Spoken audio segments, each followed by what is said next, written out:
Mike, I know you guys refinish and recoat your gym floors usually in July or August of every summer. I'm sure your floor gets beat up pretty good during volleyball season.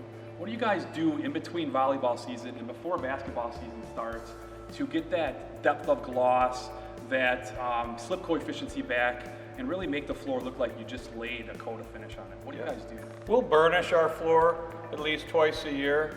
We'll get it ready for after season, right before season, and then make sure it's ready to shine so it's a spotlight of our facility. I'm assuming before playoffs, maybe if there's a big game, you can just do a quick burnish. A lot of playoffs. Yeah. So a lot of playoffs, and we're making it look nice. That's good. Is that I'm assuming that's a pretty great feature to be able to Yes, like yep. that? Burnishing, it just pops. When it gets wore out, you can see a little bit, but that luster comes right back. That's great to hear.